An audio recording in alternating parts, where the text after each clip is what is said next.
ಸ್ವಾಮೀಜಿಗಳ ಮೇಲೆನೇ ಈ ರೀತಿ ಆರೋಪ ಬಂದಿದೆ. ಮಹಿಳಾ ಕೂಡ ದೂರ ಹೋಗಿದೆ, ಬಟ್ ಸಂತ್ರಸ್ತ ಮಹಿಳೆ ಕೂಡ ಇದುವರೆಗೂ ಕೂಡ ಸಿಗ್ತಾ ಇಲ್ಲ. ಸೊ ನೀವೇನಾದರೂ ಕಾಂಟ್ಯಾಕ್ಟ್ ಮಾಡಿದ್ರಾ, ಯಾರು ಏನು ಅಂತ? ಇಲ್ಲ ರೀ, ಭಾಳ ಸೂಕ್ಷ್ಮ ವಿಚಾರ. ಇದರಲ್ಲಿ ಮಹಿಳೆ ಇನ್ವಾಲ್ವ್ ಆಗಿದೆ, ಇದರಲ್ಲಿ ನಮ್ಮ ಸಮಾಜದ ಗುರುಗಳಿದ್ದಾರೆ.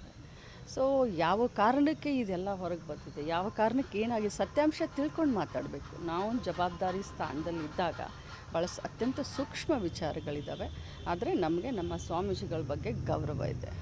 ನಾನು ಇಷ್ಟನ್ನು ಮಾತ್ರ ಹೇಳ್ಬೋದು. ನಾನೀಗ ಪಿತೂರಿ ಅಂತ ಹೇಳೋಕ್ಕೂ ಬರೋದಿಲ್ಲ, ಸುಳ್ಳು ಅಂತ ಹೇಳೋಕ್ಕೂ ಬರೋದಿಲ್ಲ. ಬಟ್ ಸ್ಪಷ್ಟವಾಗಿ ಹೇಳ್ತೀನಿ, ಒಬ್ಬ ಹೆಣ್ಮಗಳು ಇನ್ವಾಲ್ವ್ ಇದ್ದಾಳೆ. ನಾನೊಬ್ಬ ಮಹಿಳಾ ಮಕ್ಕಳ ಕಲ್ಯಾಣ ಸಚಿವೆಯಾಗಿ ಜವಾಬ್ದಾರಿ ಸ್ಥಾನದಿಂದ ಹೇಳ್ತೀನಿ, ನಮಗೆ ನಮ್ಮ ಸ್ವಾಮೀಜಿಗಳ ಮೇಲೆ ಗೌರವ ಇದೆ. ಇದು ಕುಲಂಕುಷವಾಗಿ ಇದು ತನಿಖೆ ಆಗಲಿ, ಆದಮೇಲೆ ನಾನು ಅದಕ್ಕೆ ಮಾತನಾಡ್ತೀನಿ.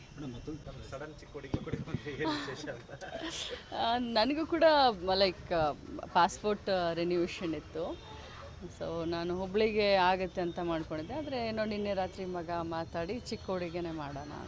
ಸೊ ಪಾಸ್ಪೋರ್ಟ್ ರಿನ್ಯೂವೇಷನ್ ಇತ್ತು, ಅದಕ್ಕೆ ನಾನು ನನ್ನ ಮೊಮ್ಮಗಂದು ಅದಕ್ಕೆ. ಮೇಡಮ್, ಇವತ್ತು ವೋಟಿಂಗ್ ನಡೀತಾ ಇದೆ, 2 ಬೈ ಎಲೆಕ್ಷನ್. ಹೌದು.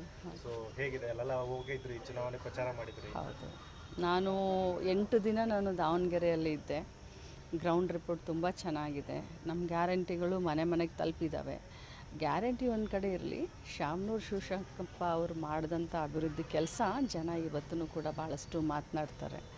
ಸೊ ಈ ಕಡೆ ಬಾಗಲಕೋಟೆ, ಈ ಕಡೆ ದಾವಣಗೆರೆ, ಉತ್ತರ ಕರ್ನಾಟಕ ಒಂದು, ಮಧ್ಯ ಕರ್ನಾಟಕ ಒಂದು.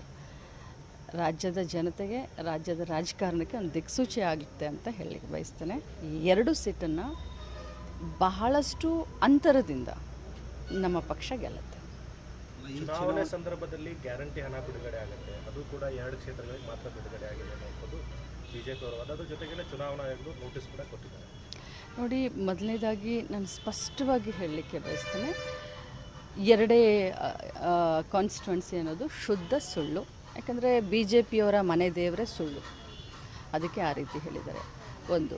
ಎರಡನೇದು, ಇಡೀ ರಾಜ್ಯದ 1,25,00,000 ಮನೆ ಯಜಮಾನಿಗಳಿಗೆ ನಾವು ಯಾವ ರೀತಿ ಪ್ರತಿ ತಿಂಗಳು ಬಿಡುಗಡೆ ಮಾಡಬೇಕು, ಅದೇ ರೀತಿ ನಾವು ಪ್ರತಿ ತಿಂಗಳಿಗೆ ಬಿಡುಗಡೆ ಮಾಡಿದ್ದೀವಿ. ಸ್ಪಷ್ಟವಾಗಿ ಹೇಳಲಿಕ್ಕೆ ಬಯಸ್ತೇನೆ, ಕರ್ನಾಟಕ ರಾಜ್ಯದಲ್ಲಿ ಕಾಂಗ್ರೆಸ್ ಪಕ್ಷದ ಸರ್ಕಾರ ಸುಭದ್ರವಾಗಿದ್ದಂಥ ಸರ್ಕಾರ ಇದೆ. 136 ಜನ MLAಗಳಿದ್ದೀವಿ. ಈ 2 ಸೀಟು ತಮ್ಮ ಅನಿಸಿಕೆಗೆ, ಯಾಕೆ ಸತ್ಯವನ್ನು ಮಾತಾಡಬೇಕು, ದಾವಣಗೆರೆ ಬಾಗಲಕೋಟೆ ಹೆಚ್ಚು ಕಡಿಮೆ ಆದರೆ ನಮ್ಮ ಸರ್ಕಾರಕ್ಕೇನು ಅಳ್ಗಾಡೋದಿಲ್ಲ, ಗಟ್ಟಿಯಾಗಿದ್ದೀವಿ. ಸೊ ಈ 2 ಸೀಟಿಗೋಸ್ಕರ ನಾವೇನು ಹಾಕಬೇಕು ಬಿಡಬೇಕು ಅನ್ನುವಂಥದ್ದೇನಿಲ್ಲ. ನಾವು ರೆಗ್ಯುಲರ್ ಇದರಲ್ಲಿ ಏನು ಹಾಕಿದ್ದೀವಿ ಅದು ಹಾಕಿದ್ದೀವಿ. ಆದರೆ ಚುನಾವಣಾ ಆಯೋಗ, ಇಂಡಿಯನ್ ಎಲೆಕ್ಷನ್ ಕಮಿಷನ್ನು ಅನ್ಯಾಯ ಮಾಡ್ತಾಯಿದೆ ಕರ್ನಾಟಕ ರಾಜ್ಯ ಮತ್ತು ಕರ್ನಾಟಕ ರಾಜ್ಯದ ಮಹಿಳೆಯರಿಗೆ. ಯಾಕಂತಂದರೆ ಈಗ ಎಲ್ಲೆಲ್ಲಿ ಇಲೆಕ್ಷನ್ ನಡೀತಾ ಇದೆ, ಎಲ್ಲೆಲ್ಲಿ ಬೈ ಎಲೆಕ್ಷನ್ ನಡೀತಾ ಇದೆ, ಅಲ್ಲಿ BJP ಗೌರ್ಮೆಂಟ್ ಇದೆ, ಅಲ್ಲಿ ಕೂಡ ಗ್ಯಾರಂಟಿಗಳಿದ್ದಾವೆ. ಕರ್ನಾಟಕ ಮಾಡೆಲ್ನ ಕಾಪಿ ಮಾಡಿದ್ದಾರೆ, ಅಲ್ಲಿ ಎಲ್ಲ ಕಡೆ ಹಾಕಕ್ಕೆ ಬಿಟ್ಟಿದ್ದಾರೆ.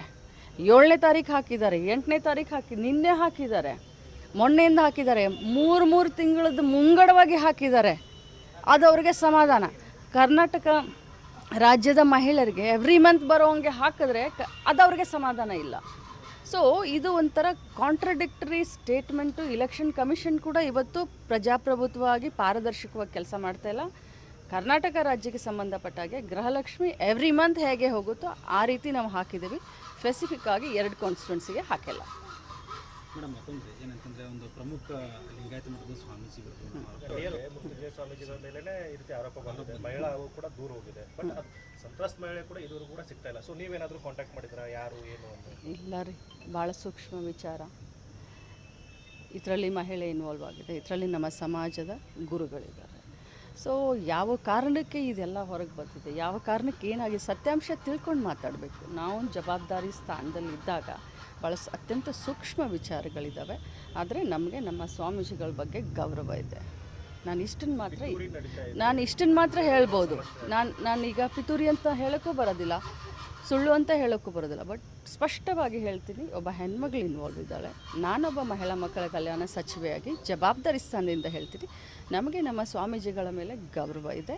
ಇದು ಕುಲಂಕುಷವಾಗಿ ಇದು ತನಿಖೆ ಆಗಲಿ, ಆದಮೇಲೆ ನಾನು ಅದಕ್ಕೆ ಮಾತನಾಡ್ತೀನಿ. ಮೇಡಮ್, ಮತ್ತೊಂದು ಪ್ರಶ್ನೆ ರೀ, ನಮ್ಮ ಚಿಕ್ಕೋಡಿ ಭಾಗಕ್ಕೆ ಒಂದು ಏನಾದರೂ ಮಹಿಳಾ ಪಡೆಯೋದು ಏನಾದರೂ ಈಗ ನಾನು DSP ಅವ್ರನ್ನ ಕರೆದು ಈಗ ನಾನು ಅದನ್ನೇ ಮಾತಾಡ್ತಾ ಇದ್ದೆ. ಚಿಕ್ಕೋಡಿಗೆ ಮತ್ತು ಗೋಕಾಕ್ಗೆ ಅತ್ಯಂತ ಶೀಘ್ರದಲ್ಲಿ, ಯಾಕಂದರೆ ಅಕ್ಕಾಪಡೆ ಭಾಳಷ್ಟು ಚೆನ್ನಾಗಿ ಕೆಲಸ ಮಾಡ್ತಾಯಿದೆ, ಭಾಳಷ್ಟು ಪ್ರಿವೆನ್ಷನ್ ಮಾಡ್ತಾಯಿದೆ. ಯಾಕಂದರೆ ಅಪರಾಧಗಳನ್ನು ತಡೆಯೋದೇ ನಮ್ಮ ದೊಡ್ಡ ಒಂದು ಸಾಧನೆ. ಸೊ ಅಕ್ಕಾಪಡೆ ಜನಪ್ರಿಯನೂ ಆಗ್ತಾಯಿದೆ, ಅಕ್ಕಾಪಡೆ ಮನೆ ಮನೆಗೂ ರೀಚ್ ಆಗ್ತಾಯಿದೆ, ಕಾಲೇಜ್ ಸ್ಕೂಲ್ಗೂ ರೀಚ್ ಆಗ್ತಾಯಿದೆ.